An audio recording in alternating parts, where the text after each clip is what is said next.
Hi, everybody. Thanks for coming out. We'll start right away. We'll begin with Attorney Ben Crump, and then we'll hear from Steve Levin from Levin and Perconti, and then the former Northwestern football players will introduce themselves, and we'll hear from the team spokesperson, Lloyd Yates. Thank you very much.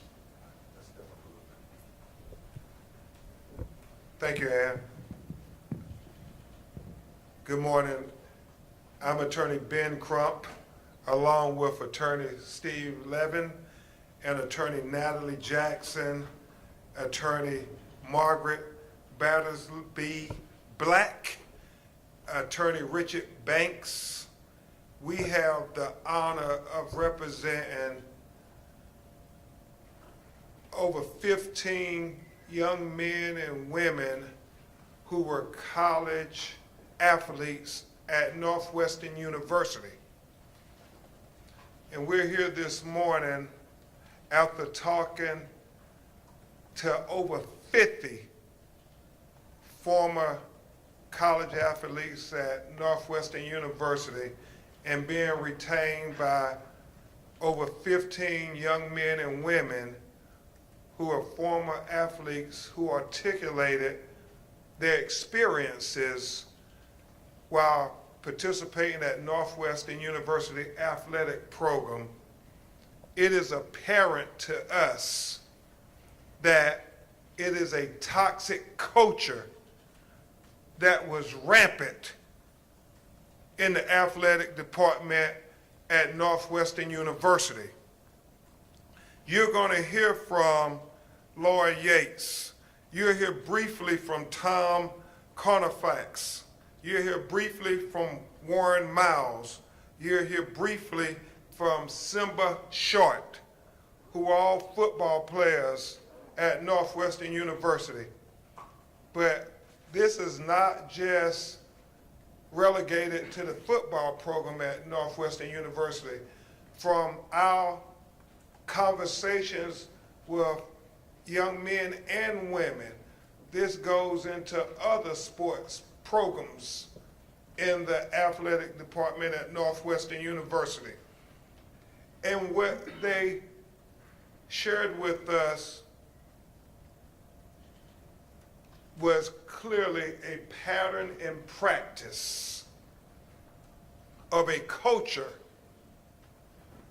that was predicated on physical intimidation, harassment, discrimination, abuse, both mentally and sexually,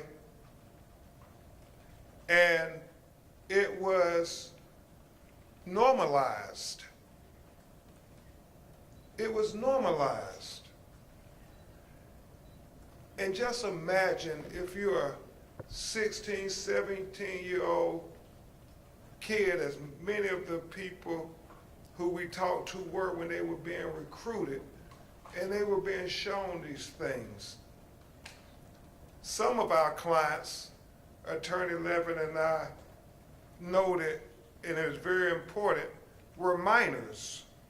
They had not yet turned 18 years old when the abuse was inflicted upon them.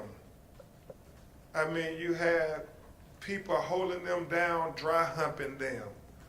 You had them being forced to participate in activities involving nudity and the touching of one another.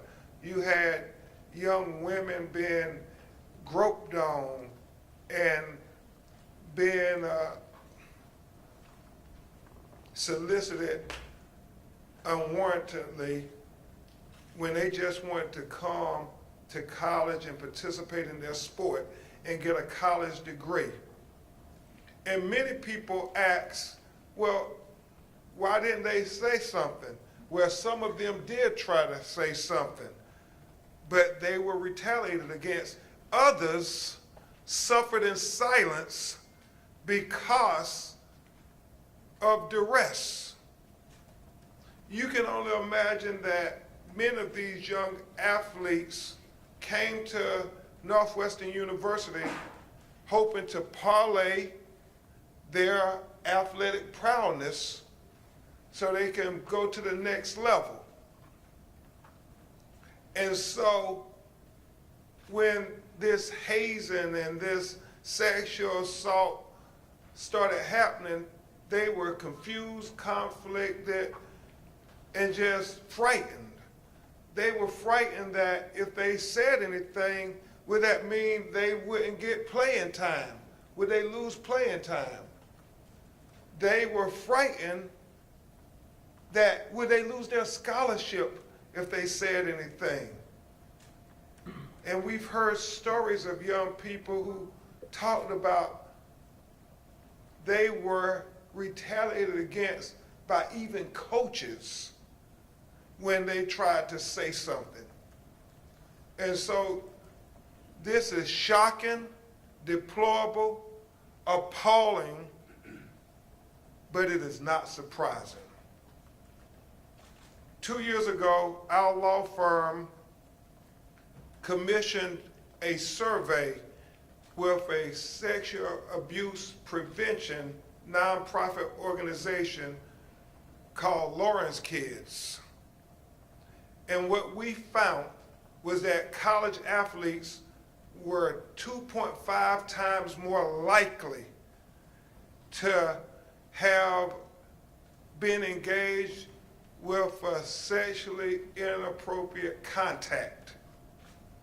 We found that 1 of 4 of the former and present college athletes have been approached and assaulted in some manner.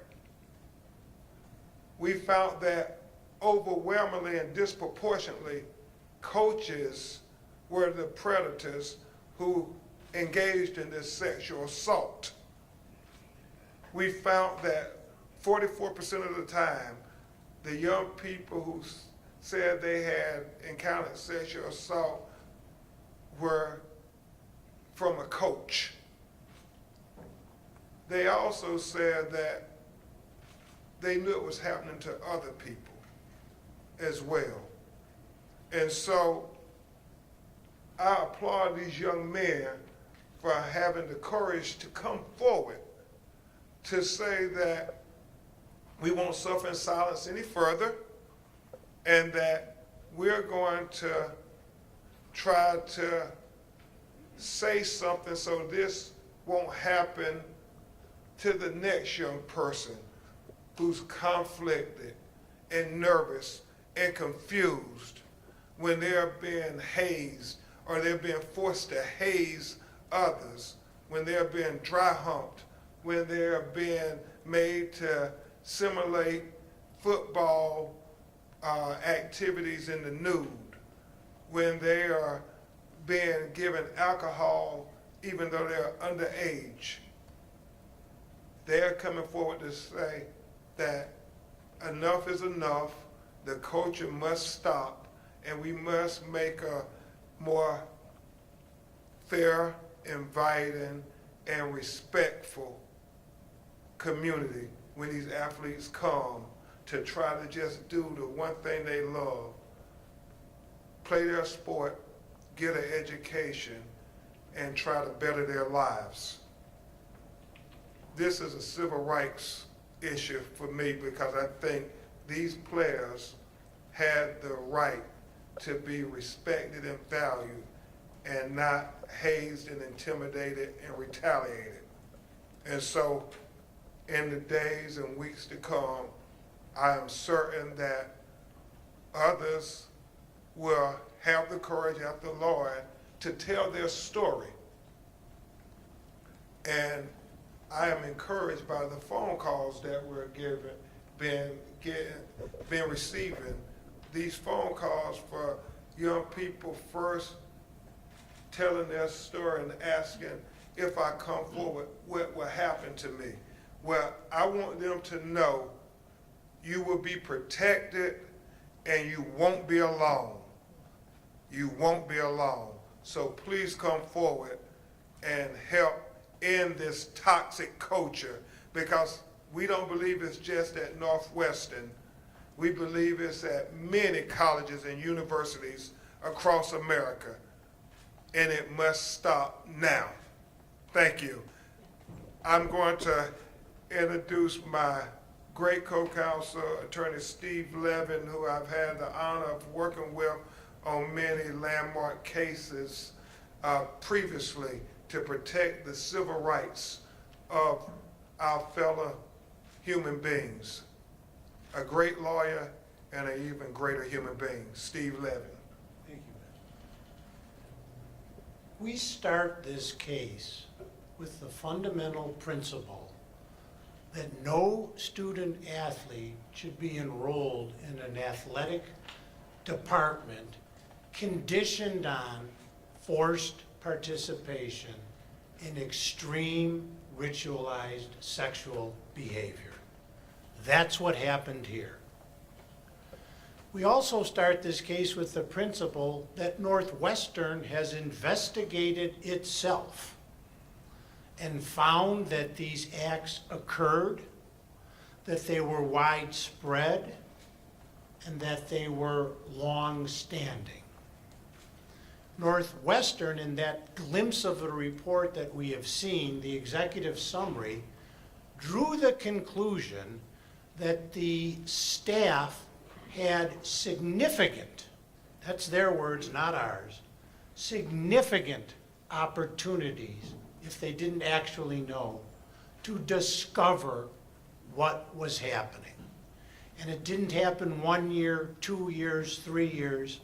It didn't involve 4 or 5 athletes. It involved scores of athletes over a long period of time in a very public forum. Northwestern's own policy and what this school stands for as a university is no type of hazing is allowed. That's their written policy. This went far beyond, if there's such a thing as normal hazing. This was extreme sexual hazing. It has no place in any athletic program anywhere in this country. And I join Ben in applauding our clients because it's hard to appreciate the courage they have to come forward. There are countless reasons why people want to stay quiet about something like this. But they came forward, and they came forward to empower anyone else who is experiencing this behavior today, anyone else who has experienced this behavior in the past, that it's okay to tell your story. It's okay to come forward. And any administrator of any football or other athletic program in this country that is even engaging in this type of behavior better wake up. So I'll just say this. This case has already been proven. It happened. It was degrading, demeaning, and damaging. Now it's up to the school here to determine how they're going to act. Are they going to provide a safe place for these student athletes, now men, to come forward and tell their stories without fear of retaliation? Are they going to make this situation right by the students they recruited with a lot of promises? That is our hope. That is our client's hope. And we're hoping that the school views it the same way. Thank you for coming here.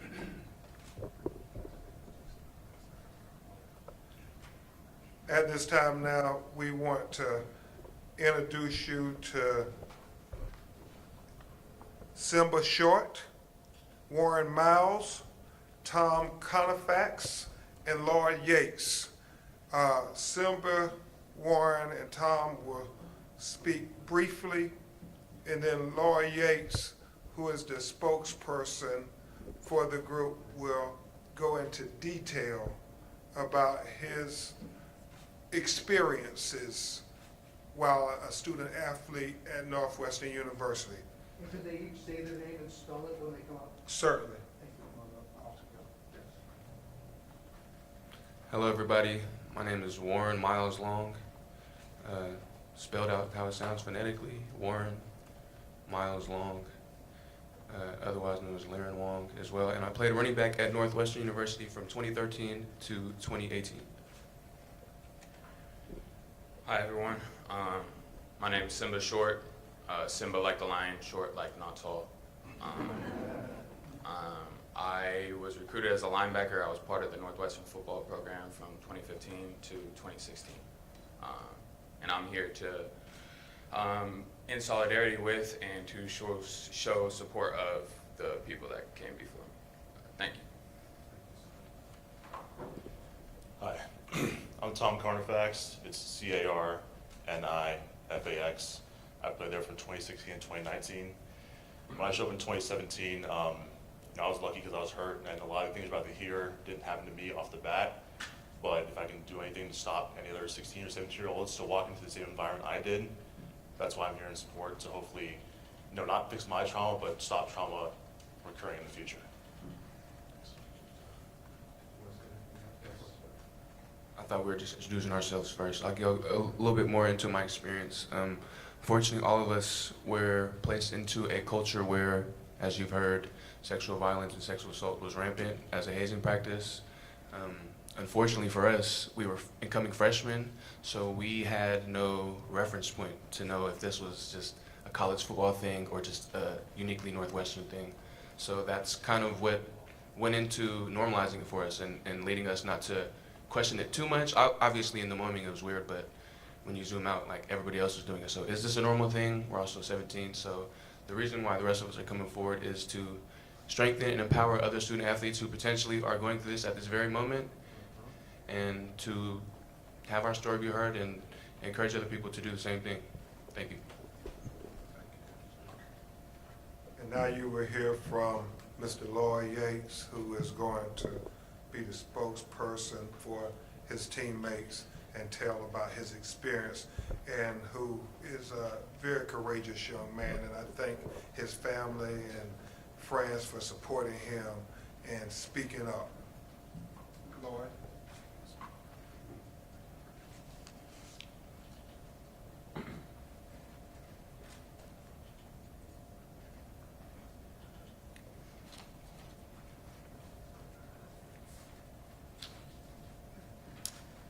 Hello, everybody. My name is Lloyd Yates. I was a scholarship quarterback and wide receiver for the Northwestern Wildcats for the 2015, 2016, and 2017 seasons. I graduated early and left the team before my final season. I grew up in Oak Park, and I come from a family of proud Northwestern graduates. My great-grandfather, my father, and my older brother are all Northwestern alumni. Growing up, I attended Northwestern football games and used to watch my brother lead the drum line while imagining how amazing it would be to follow in my family's footsteps and put on that Wildcat jersey. Like the other players involved in this legal action, I was very proud and excited to accept a scholarship and be part of the football program. However, the university and the football program has let us down. That's why we're here today. Upon arrival to campus, we were thrown into a culture where physical, emotional, and sexual abuse was normalized. No teammate I knew liked hazing. We were all victims, no matter what our role was at the time. But the culture was so strong that we felt we had to go with it to survive, to be respected, and to earn the trust within the football program. There was a code of silence that felt insurmountable to break, and speaking up could lead to consequences that affected playing time and could warrant further abuse. Normalizing this culture became a necessity. The abuse of hazing was so entrenched in the Northwestern football culture that even some of our coaches took part in it. The graphic, sexually intense behavior was well known throughout the program. We were physically and emotionally beaten down, and some players have contemplated suicide as a result. The abusive culture was especially devastating for many players of color. My situation was unique. I'm a legacy student, and my parents had the means to send me to Northwestern or any college with or without a football scholarship. But that was not the case for many of my teammates, especially those of color. Many of them were the first in their family to attend college, and this football scholarship was their only ticket to a better life, whether that was pursuing it professionally or getting a great job post-graduation. They were under great stress to fit in and succeed within the Northwestern football program. They had so much at stake and had no voice or power to stop the abuse. So today I'm proud to come forward amongst my brave teammates here today to let the truth be known, a truth that is perpetuated for decades.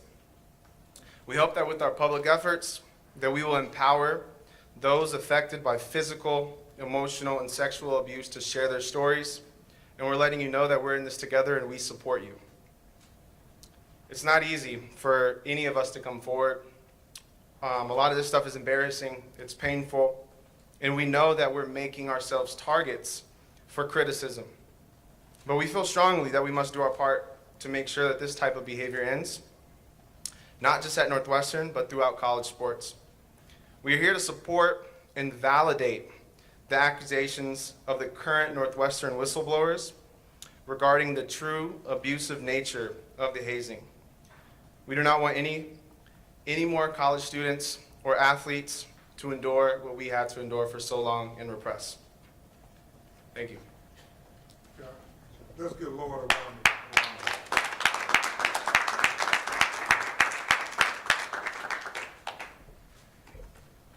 And I want to thank Laura's parents for standing with him also. At this time, we will take your questions if you have any. Yes, ma'am. Hey, I'm Caitlin with the Athletic. Nice to meet you. Of the 15 that you mentioned that you have that you're representing, how many of those are Northwestern football players? And then of the football players, how far back is the earliest player? Like, what year did he enroll? Yeah, and I'll start, and Attorney Levin can also share in this answer.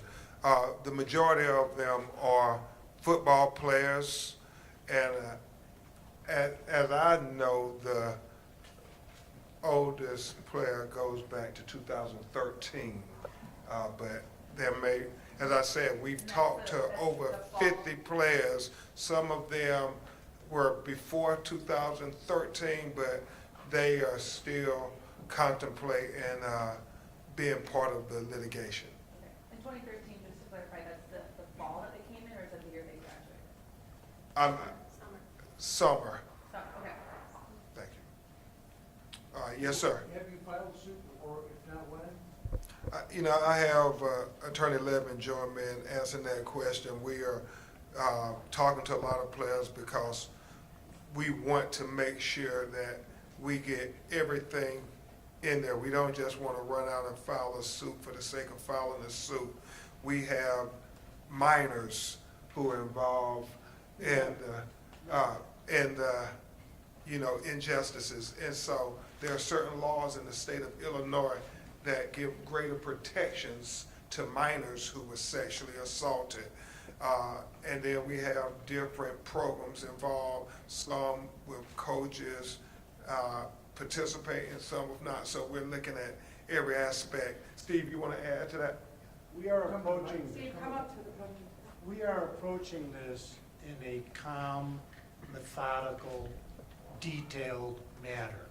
We are literally interviewing 20, 30, 50, as many as 100 former athletes.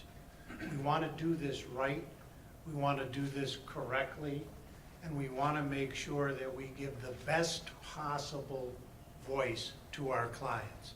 And this is a breaking story, so every day we find out more details, more horrific tales, more things that are going to be part of a lawsuit, and we don't feel that it would serve any purpose in this time to rush to filing the case.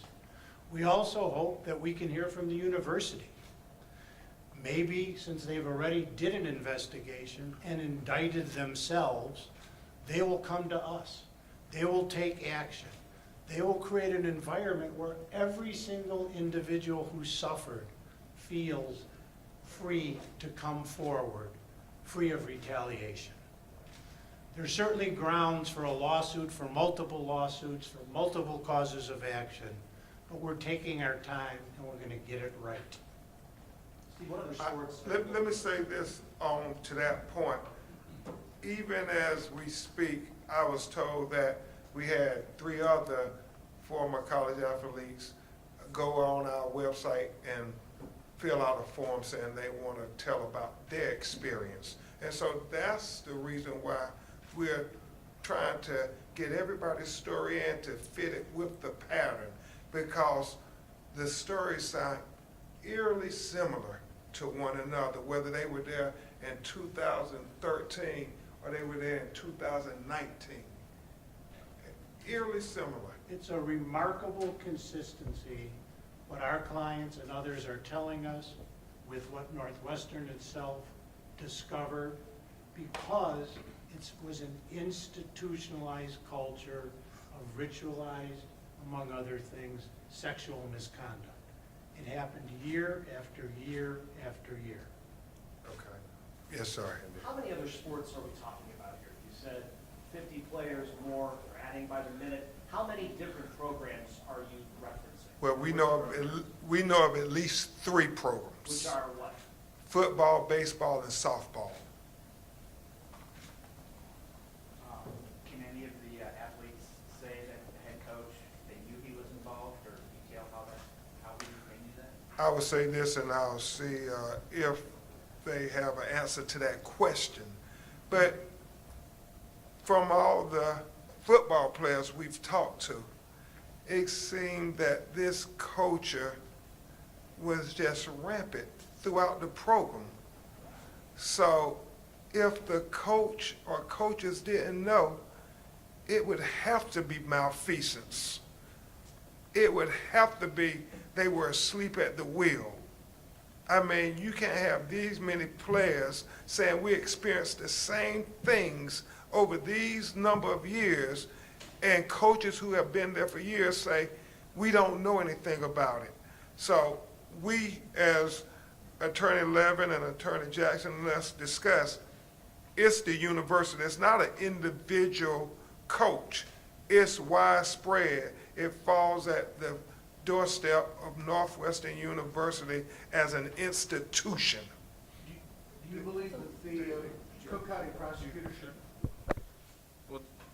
I also find it hard to believe that they were not aware of what was taking place. A lot of coaches took part of it in many different manners, and explicit behavior that was so it was so explicit, it was loud, it took place in close proximity to a lot of the staff, trainers, would be located. So it's kind of hard to take a blind eye. How did they participate? Sorry, I'm just wondering how did the coaches participate in this, if you don't mind answering. I just had another question. Yeah. You mentioned, Ben, about the process of reporting these issues, and some of the people you worked with did attempt to. Yes. Northwestern has surveys in place, ways to report this. What went wrong there? What happened with those who attempted to report this Yeah, behavior? they were met with hostility and retaliation, and some of the stories are just god-awful. I mean, you have young men and women saying that this happened to me, and they're reporting it to their coaches and the administration, and they're being sandbagged. They are being, being told that, well, it's not as you think it is. It's all in your head. I mean, it was, let's sweep it under the rug. And then when they persisted further, then they were not allowed to play, and some of them end up having to leave the team.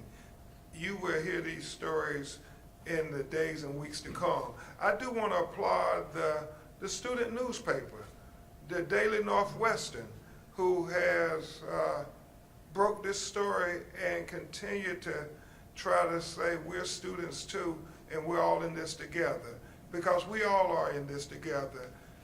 We cannot tolerate this type of culture. Yes, ma'am. How many women are you representing, and do they allege similar behavior and hazing? Absolutely, some even worse, I think. We represent one young woman, and we've talked to 3 of her teammates now. You mentioned that you see this as a civil rights issue. Do you anticipate filing a federal lawsuit, a county lawsuit, potentially both? Yeah, well, Margaret and Natalie, Steve, Richard, and I, we're going to look at every possible avenue to give some measure of justice to these young people, but also to make it a landmark litigation so it can set a precedent where this won't happen in the future at Northwestern or the hundreds of other universities that we believe have experienced similar hazing and sexual retaliation and abuse culture. And what do you have any thoughts about whether or not these athletes had employee status? This has been discussed, obviously, an issue of the day. If that would have changed anything about the dynamic that you experienced? If they had him. Employee status, You mean like a union? unionized, right? I think if they had a union, this would never have happened, because someone would have gone to the union and it would have ended that day. And we understand one player tried to do a union and actually had a lot of retaliation. This is separate from what's known publicly about the Northwestern union effort a decade ago. That's what we understand. This is a question like directly for the players, if they're comfortable answering this. More specifically with Ben, what you mentioned about players taking this to a coach or taking it to a staffer and reporting it. If any of you are comfortable talking about that, if you did try to raise this concern and what happened and who you told, I'd love to hear that. Well, I would say some of the other players who have retained us told those instances where they actually went to staff and their responses, and I must applaud them because a lot of them kept text messages and kept emails from a decade ago that corroborates everything that Attorney Levin said about they knew it was going on. They have admitted that there was wrongdoing. The question now is, what are they going to do about it? I don't know if you know. Let me add this, Ben. We invite the university. They've only published a tiny part of their report. They hired a law firm that did a 6-month investigation. We have only had a glimpse of it. It would be very helpful to everyone in this community if we had the entirety of that investigation. Well, what we do know is after the president read it, he believed that staff had significant opportunities, at the very least, to prevent it. When we get all the details, I suspect we'll learn more. Is there any criminal action that you're encouraging these folks? I mean, if this is recent and it involves minors, it seems to me that the statute of limitations. Well, involving minors, no statute of limitations. However, you want everybody to do what is appropriate when there's inappropriate activity or if there's illegal activity. You want to encourage people to do the right thing. And that's what we're saying to Northwestern University as an institution. Do the right thing. Leadership matters when it's inconvenient, when it's not in vogue. That's when your leadership and your character should be on full display. My question is for the players of color. I'm wondering if you feel that you were targeted for your race, and if you could tell us more about your experiences, if you're comfortable. I think today we're going to confine our discussion to the extreme hazing. On that point of extreme hazing, Lloyd, can I just ask you your thoughts first when Coach Fitzgerald was suspended, not terminated? How did you feel about that? What do you feel about the remaining coaches remaining with the program? Does that seem sufficient? I think Northwestern is in possession of that information. I'm just wondering what your client feels about that series of... Again, our clients are not directing this lawsuit against a specific individual. Our clients are directing this lawsuit against an institutional culture. I would suggest to you it's Northwestern's job to sort this out. Northwestern is the one who knows what the coaches knew or didn't know. In a 6-month investigation done by a law firm, there's got to be a lot of information. It will all come out in a lawsuit, but they have firsthand information. Are you aware of any Title IX investigation? Not aware of a Title IX investigation. I'm sorry? Do you anticipate naming Coach Fitzgerald or the athletic director, Brad? I think you're getting into a legal technicality. The gist of our lawsuit is just what we said it is, that this was a long-standing, widespread, institutional culture. And that's what the lawsuit is directing at, and we'll figure out the laws that apply to that. But that's what happened here. And the individuals involved suffered serious emotional and other harm. Is it safe to say the phase we're in right now is you are building the class? Is that where you're at right now? What we're doing is gathering all the players who want to be heard and have not been heard to come forward, and we will make sure that their voice is acknowledged. And obviously, it's easier when others, like Lloyd, have come forward for the next person to come forward. We have 15 now. I think it makes it that much easier for the next 15 players to come forward. And so we will look at every aspect of everything that you all are asking us about, who the appropriate defendants will be, who the members of the litigation will be, and also if their ages. That's very important here. If they are minors, they're going to be looked at differently in the eyes of the law. So we're trying to make sure we dot every I and cross every T so we can get it right. And we hopefully can have a landmark matter here that will set a precedent where this won't happen at the other Big Ten universities or the ACC or the SEC universities. Everybody can get their house in order and say, you know, we're not just going to say verbally that we don't tolerate hazing.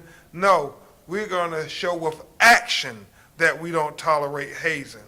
Do you have a ballpark idea of when a lawsuit will be filed? Shortly, in the reasonable near future. But again, I can't emphasize this point enough. Everyone heard the expression, there's two sides to every story. There is not two sides to this story. There's only one side. The behavior occurred, it was deplorable and demeaning, it was widespread, and there's no way people at the very least should have known. We're at the stage, in my opinion, that what action is Northwestern now going to take towards its former student athletes, and how are they going to make it right for them and for sports as a whole? That's the stage we're at in this case. For clarification, have you retained players on the softball and baseball team? Yes. Yes, okay. For the former student athletes that are standing here today, if you could say something to current student athletes across the U.S. who are going through extreme hazing right now, what would you tell them? Sure. I'd say that I think the hardest part for me, and I think I'm not alone when I say this, is, you know, accepting that you're a victim, right? That's not a part of the culture to really think that way, but it's true, and what we went through is wrong. So I say that we support you. You know, we're here, we're in this together, and we want to make change, right? We don't want this to. We don't want other student athletes to go through this. And I think for me specifically, just talking about my story briefly, right? I've been fortunate enough. I have 100 years of legacy at Northwestern. So Northwestern for me was a big deal, and is a big deal. And I think now, if I had kids in the current climate, the current crisis, I wouldn't feel comfortable sitting and extending that legacy. So I think there's a lot of work to do, but I think to other players in similar positions that we support you, we hear you, and we're here for you. Lloyd, Warren, you want to say something? Tom? So I think back when we used to play, we didn't have the option to transfer and play right away. So a lot of us didn't want to speak up, knowing we had to sit out a year and possibly pay for a year of school. Where now you have the ability to either speak up or get out and find a new program. And I think a lot of us didn't want to speak up because we knew we had to sit out a year if we transferred. We'd have film to go transfer, that type of stuff. But I think now we have the ability to speak up now, this platform, as well as, or you can just transfer out. But you shouldn't just sit there and take it. I sat there and took it, and now I'm dealing with it 4 years after I graduated, and I don't want someone else to do that. So either speak up or move on to a better program that values you better. How are you dealing with it? What are some of the effects that you still feel today? I was injured a lot. I had 3 blown out shoulders, knee, ankle, 5 concussions. You know, the coaches made me believe it was my fault I was hurt, and I brought my self-value down. I did 4 years of therapy while at school, as well as a few after. I'm still dealing with it. It's not going to fix it, but I think this is a little bit of closure. When I heard this ability, this platform to speak up, I took it. You know, I spent the last 4 years hating myself and what I went through here, and this is the opportunity to possibly make a difference. So I'm going to take it. Thank you, Tom. Simba, do you want to say anything? Yeah, I think Lloyd and Tommy definitely covered it. We're here for you. People are here for you. You're not alone. We've all gone through similar situations just in order to play ball. All we wanted to do was play ball, and we were subjected to sort of this culture. And we lived in fear. Don't live in fear. Like Tommy said, I'm dealing with things just the same. Still repercussions from my 1 year in the program. Years and years later. So don't be silent. There's a support system here for you. We hear you, and we love you. So. Hey, Ben, I don't Thank think you, Simba. Warren, you good? Okay. Yes, sir. up until this morning, I hadn't heard much about the softball program. Can you enumerate a little bit more about what you have learned and what those allegations sound like? Yeah, and I believe you'll learn more in the days and weeks to come about that, but it seems to have been as toxic as the football program. What these young women articulated to Attorney Jackson and I really was deplorable. I mean, these were young girls who were not even of age yet, and they were preyed upon from day one in their words. Yes. Can any one of the players give us examples of the type of hazing they went through? I think Lauren already did. You want to do it with her? I mean, it's Yes. available and that it's. Yeah, briefly, just briefly, he's already did it. I mean, it's already public. I mean, it was difficult enough to go through the interview, so I suggest you read that article. You said the softball players were preyed on by whom? By athletes at school, coaches? Right. By players, and then when they try to report, they were retaliated by coaches, and this seems to be the pattern. Do you have any suggestions for either the attorneys or the players? Any suggestions about state or federal legislation? Obviously, the thing that is largely being legislated now is NIL. Where would you rank hazing in there? Well, I think it's right up there, really. I think about the study that we commissioned, and it talked about athletes being 2.5 times more likely to encounter a sexual contact with an authoritative figure at the university. And, you think about what the student athlete has to endure. This is a trauma that they shouldn't have to deal with. It's already hard enough being on the field and having to face criticisms or being on the court, but now you have to deal with the anxiety of, if I don't let somebody dry hump me, or if I don't give in to somebody sexual advances, then I'm going to have to suffer even more psychological trauma. And so I hope, as we do with all our cases, whether it's, these other civil rights cases, that there will be systemic policy change and legislation and regulations that will say to these young people, we hear you and we're going to do something about it. It's one thing to hear them and say, well, it happened. And even though we say it's important, we don't do anything about it, because now you're doing what they said happened at Northwestern. You're condoning it. No, you must condemn it with your words and, more importantly, with your actions. So hopefully Congress and state legislators will look at these matters. Let me add something to what Ben said. You're gonna step to the mic, please. The university has a very specific anti-hazing policy that we believe has been in place for quite some time. It's not that people don't know this behavior is wrong. It's not that people don't know it's against their own policy. They just chose to disregard it. I ask you to think, what would happen if a fraternity or a sorority hazed on campus? They would be thrown off. What if one student in a dorm hazed another student? They would be expelled. What if an English teacher did this kind of thing? They would be thrown out. Anti-hazing means anti-hazing, and this goes far beyond, if there is such a thing, of normal anti-hazing. This was extreme sexual hazing. Can you help us understand the why? Who stands to benefit from this type of behavior? That's a great question. That's when I said there's just not two sides to this story.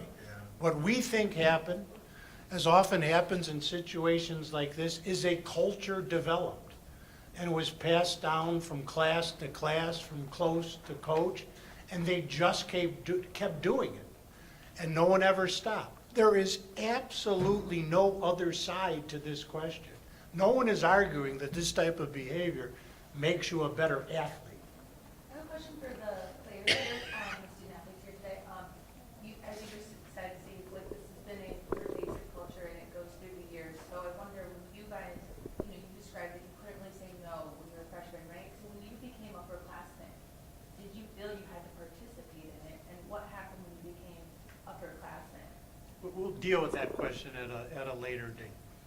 Yeah, I will say this here, as Attorney Jackson reminded me, the athletes, male athletes, female athletes, their bodies are constantly sexualized. And so you think about the culture that exists in that phenomenon, and you try to understand, even though it's still mind-boggling, but this whole notion of dry humping and making players do stuff in nudity, like center quarterback exchange, while others are laughing and heckling you, and being made to do exercises in the shower in nudity, it says to us that we can't in any way condone this culture, because that leads to even more sexual assault and sexual abuse. And like we said in the study, coaches are disproportionately the predators who assault these young, vulnerable athletes. And so we're trying to speak to the culture on every level. Hopefully that answers your question. We'll take a few more. Margaret has Yes, a Margaret, comment. Attorney Margaret. So with regard to your question, Margaret Battersby Black. sure, Battersby, Black, Black, Margaret Battersby Black. With regard to your question, you all have likely read about the practice of running, whereby players who were going to get ran were forcibly removed from their dorm rooms or forcibly held down in the locker room and dry humped. So in turn, if you didn't do the running, you were going to get ran. And so many of the players felt forced participation because if they didn't participate, they were going to be the victims. So that addresses your question. Have former cheerleaders reached out to the firm with concern? No, but I'll take that back. We've talked to one former cheerleader. Yes, ma'am. Question for Lloyd specifically. Would you be, I realize it's painful, would you be willing to talk about what you found most humiliating, most difficult, what you had to undergo?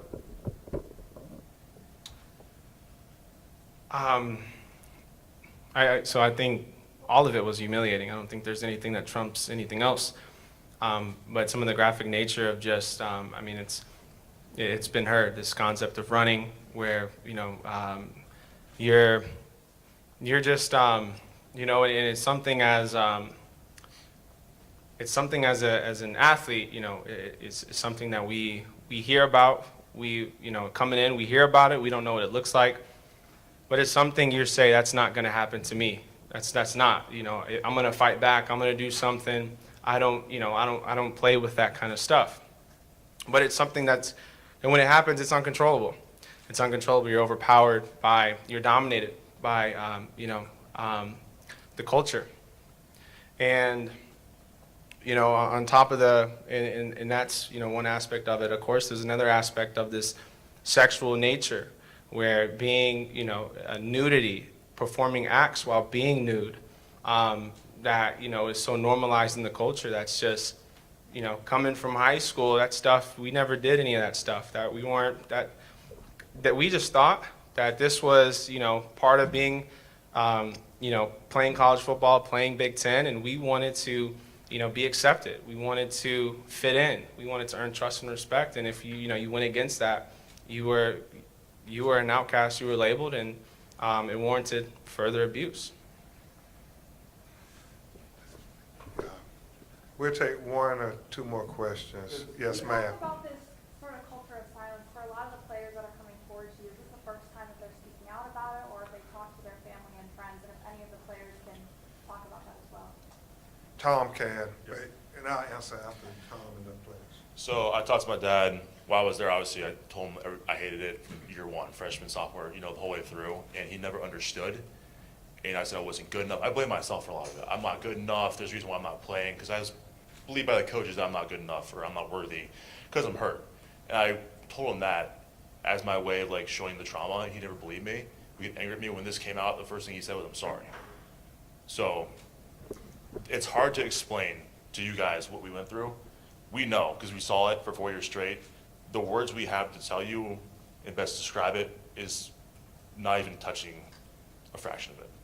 So, yeah. What is the culpability, you think, of Jim Phillips as athletic director, I suppose, during all of your tenure there? Before I answer that, I want to answer a question as well. It is a lot of the students' first time telling people outside of their circle. Who's their circle, I don't know. Some involve their parents, some involve their closest friends, but I know people broke down crying on the phone when we talked to them about how mad this made them and how they blame themselves now for not having the courage to talk, how they were just dumb to let people do that to them. And, it's like Tom said, you end up blaming yourself, but you were the victim, but it's psychological, and that's the psychological trauma that comes with hazing and physical intimidation and retaliation, and certainly sexual, abuse. You end up blaming yourself. To add further to your question, many of the players that I've interviewed felt manipulated into believing that it wasn't wrong until the Daily Northwestern and the whistleblower came forward, and we applaud them for doing it. Thank you for that, Margaret, because, our team, Natalie, Margaret, Steve, Richard, we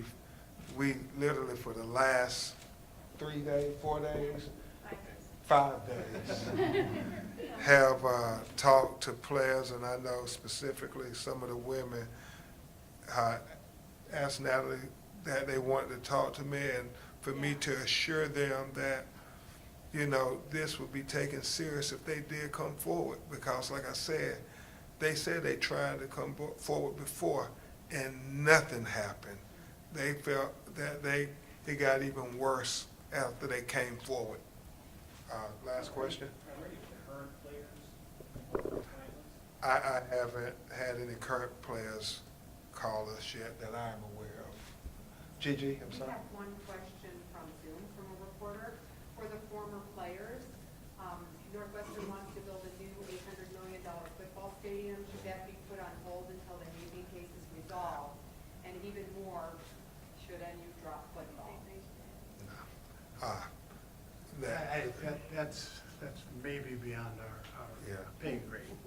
Northwestern needs to act on this situation, take action, make a safe place for the players to share their experiences, and make sure it never happens anywhere again.